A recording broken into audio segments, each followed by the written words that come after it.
Hello SSC 24 batch.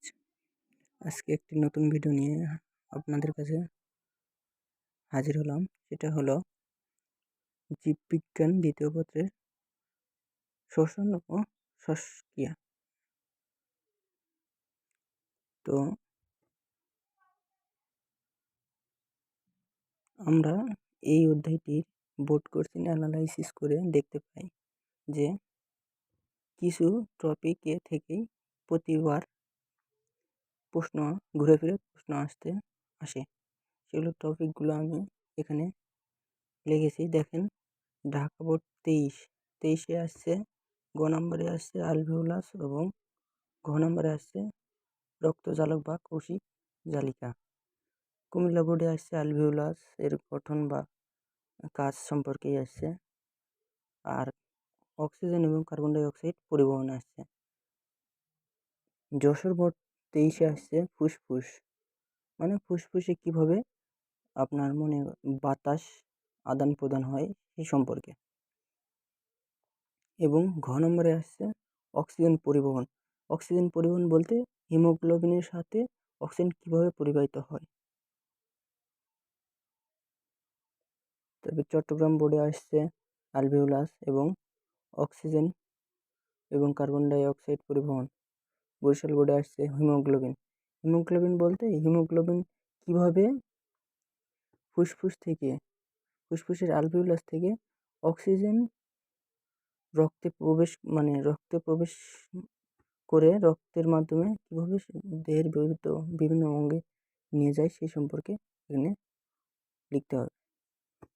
হিমোগ্লোবিনের কাজ কী সেটা লিখতে হবে। তারপরে দেখুন স্নায়ুর কাজ। স্নায়ুতন্ত্র বলতে যে হৃৎপিণ্ডের বা ফুসফুস হৃৎপিণ্ড না, ফুসফুস সংকোচন এবং প্রসারণে যে মডুলাস পন্স যে স্নায়ুগুলো কাজ করে সেই সম্পর্কে লিখতে হবে। তারপর সিলেট বোর্ড 23 আসছে আলভিওলাস, ফুসফুসের সংকোচন প্রসারণ। দিনাজপুর বোর্ডে আসছে হলো অক্সিজেন এবং কার্বন ডাই অক্সাইড পরিবহন। এবং ঘ নম্বরে আসছে ভূমিকা, অক্সিজেন এবং কার্বন ডাই অক্সাইড পরিবহনে হিমোগ্লোবিনের ভূমিকা, কীভাবে হিমোগ্লোবিন ভূমিকা পালন করে। আচ্ছা, আপনাদের এত কিছু পড়তে হবে না, শুধু 5টি টপিক পড়লেই আপনারা মোটামুটি এই অধ্যায় থেকে 2টি প্রশ্ন যদি আসে তাহলে 2টি প্রশ্নের উত্তর করতে পারবেন। 1 নম্বর পড়তে হবে যে অ্যালভিওলাস, এটি ভেরি ভেরি ইম্পর্টেন্ট।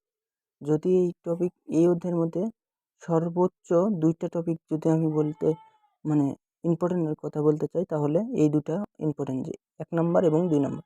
1 নম্বর হলো অ্যালভিওলাস, 2 নম্বর হলো অক্সিজেন ও কার্বন ডাই অক্সাইড পরিবহন, হিমোগ্লোবিন কীভাবে অক্সিজেন এবং কার্বন ডাই অক্সাইড পরিবহন করে।